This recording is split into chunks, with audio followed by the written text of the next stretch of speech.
السلام علیکم جی ہاں ناظرین، آپ نے بالکل درست پڑھا جمعہ رات اور جمعہ کا وظیفہ۔ ناظرین، آج کی اس ویڈیو کے اندر میں آپ کو جمعہ رات اور جمعہ کے دن کا ایک زبردست وظیفہ بتاؤں گا، تو اس ویڈیو کو آخر تک لازمی دیکھ لیجئے۔ ناظرین، ایک بات میں آپ کو بتا دوں کہ ہفتے کے دنوں اور راتوں میں جو سب سے بہترین اور افضل رات وہ جمعہ رات ہوتی ہے، اور افضل دن جو ہے وہ جمعہ کا دن ہوتا ہے۔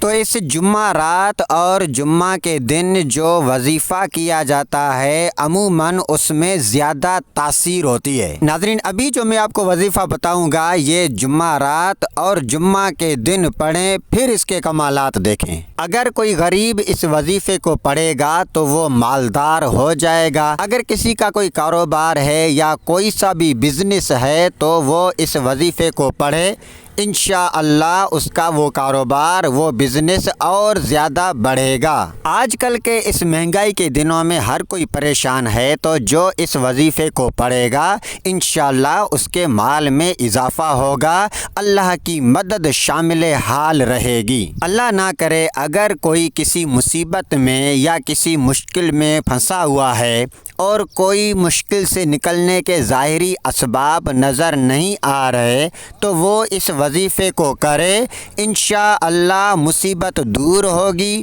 اور مشکل آسان ہو جائے گی۔ ناظرین، یہ بہت ہی پاورفل وظیفہ ہے، بزرگوں کا بتایا ہوا ہے اور مجرب، یہ آزمایا ہوا وظیفہ ہے۔ ناظرین، آئیے ابھی میں وہ آپ کو وظیفہ بتانے والا ہوں، تو توجہ کے ساتھ سن لیجئے۔ یا مسبب الاسباب، یا مسبب الاسباب، اس کا اسکرین شاٹ نکال لیجئے، بعد میں آپ کو اس پر دیکھ کر پڑھنے میں آسانی ہوگی۔ یہ والا وظیفہ آپ نے جمعہ رات اور جمعہ کے دن 200 مرتبہ پڑھنا ہے۔ اول و آخر 11 مرتبہ درود پاک پڑھنا ہے۔ جمعہ رات میں کسی بھی وقت آپ پڑھ سکتے ہیں، لیکن عشاء کی نماز کے بعد پڑھنا بہتر ہے۔ اسی طرح جمعہ کے دن کسی بھی وقت آپ پڑھ سکتے ہیں، لیکن عصر سے مغرب کے درمیان پڑھنا زیادہ بہتر ہے۔ ویڈیو کے آخر میں مال و دولت میں اضافے کا ایک درود پاک مل کر پڑھتے ہیں۔ اللہم